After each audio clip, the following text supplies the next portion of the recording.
the show as we are going to visit with the newest member of Country Music's Hall of Fame, who is at his home/recording studio in Northern California, finishing up a brand new project. There's a look at the exterior. Please welcome to Music City tonight, the legendary and a good friend of ours, Merle Haggard. Hello, Haggard.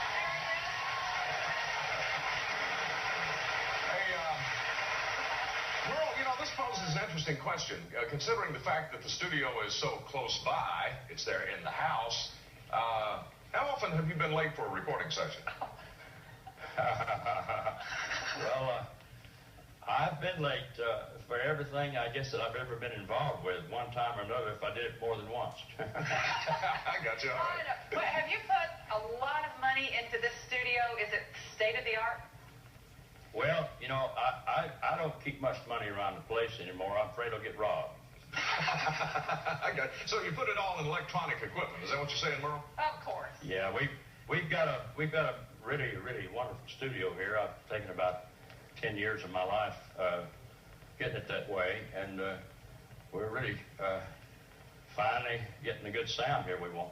Now, we've been told that you're there working on a new album. I'm really interested to hear what kinds of things that you're writing and what kinds of things you're recording.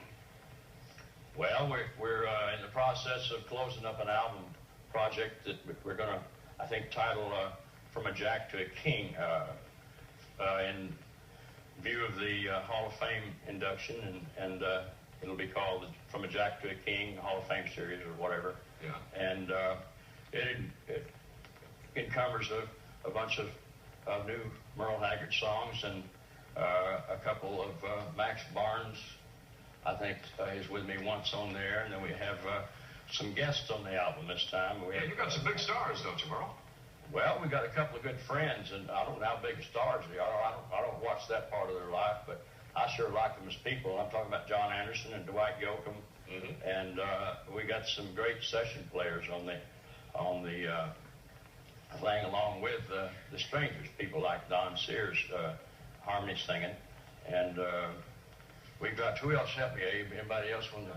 Johnny Paycheck's going to be coming by to lay his voice on a thing called 5 Days a Week, I think he's going to do. And right. Hey, Merle, I also heard that actor Robert Duvall is going to be asked to be a part of the project. Is that right?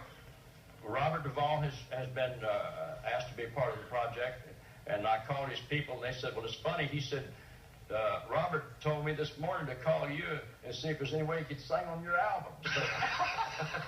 So we were communicating through the air somehow or another, besides TV like we're doing here. Ain't this something? This is really something, and we want you to do something for us if you would. I know you've been laying down guitar tracks today and all. Can you give us a little hint of the type of thing that you're recording for this new album? Maybe sing for us a little bit?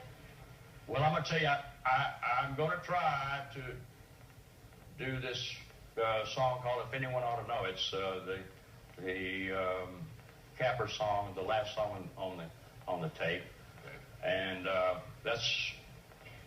it's going to be really, it'd be a miracle if it comes off right, because I haven't been singing that well, and I have been off the road and all kinds of excuses in the world, but here it is. If you guys want to hear it, we'll do it. Well, we'd love to, Merle. Go ahead.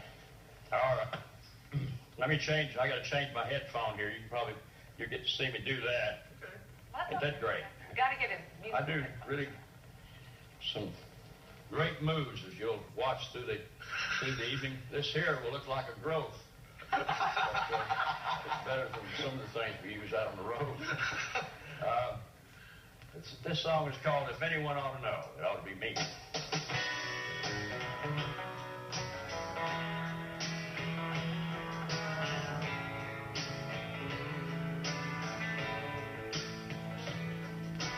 Sitting in a roadside tavern, the only cowboy seated here alone. Every night some lonely lady wants to tell me all about her broken home.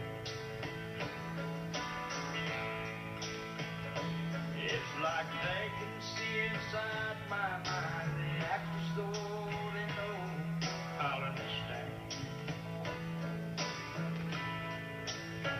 I guess know it when they hear my name, and feel it when they touch my trembling hand. Oh, but if anyone ought to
Sometimes it ought to be me. Don't you know it?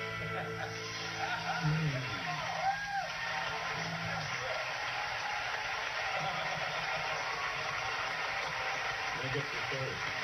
Well, let me get his earpiece back in there for a minute, okay?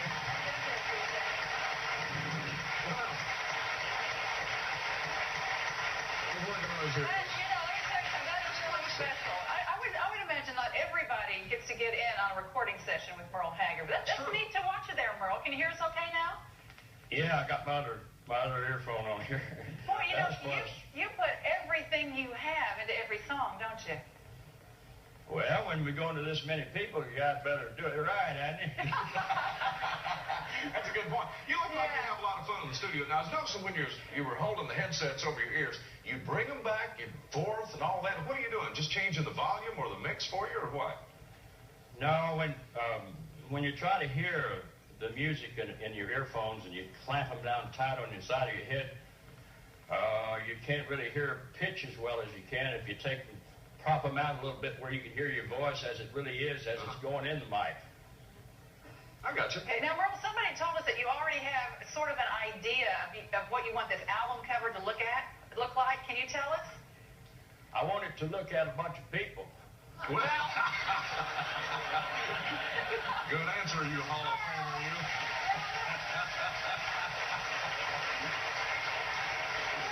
what I meant was that you have an idea for what you want the cover to look like, but the picture is going to be, do you? Hmm? Yeah, we're going to have a picture on the front of it with it. It's going one part of it's going to be a jack in one corner, and then up on the other part is going to have this king. It's going to... And they're going to put different poses of Madonna on each side of the... No. I give up, No, Merle. I'm going to be in there.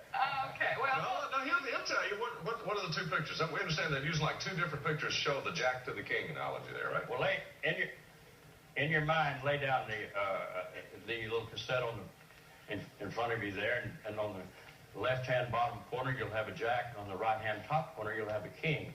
And in the opposite empty corners, you'll have different shots of Merle Haggard, probably accepting the Hall of Fame award.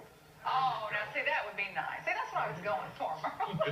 Now I won't have to explain this to Curb. They know I'll do it now if they watch this show. It's been advertised already. And, hey, you know, we're wondering, I was asking you earlier how you were doing, if you were getting rest and taking some vacation, and I was surprised at what you told me. Tell the folks what you told me about vacation time. Well, I've taken one day off in the last 32 years, and I got real bored towards the end of the afternoon. Thanks, Merle. Hey, Merle, when you get that album finished, I know you're coming down the home stretch with it. We'd love for you to come to Nashville and share some more songs with us on Music City tonight. Would you do that for us? Well, it's my intention to make a tour promoting the album and try to do, David Letterman, do Crook and Chase, and do all the main shows, and when this album comes out. And of course, we'll probably need a mobile oil company to get me a Learjet so I can do it in style, right? There you go. Right. Maybe some executive will hear that. I'd like to have his name mentioned in the right place at the right time. Yeah, okay. Well, Merle, you need to get back to work. You really do. I can see why he doesn't take vacation time off. When he's not busy, he goes crazy. Oh, gosh. Merle, this has been a real treat for us. Thank you so much for allowing our cameras into your home recording studio. We'll look forward to the album project, and you be safe on your visit to Nashville. Look forward to seeing you soon. Yes, sir. We love you a lot, Merle.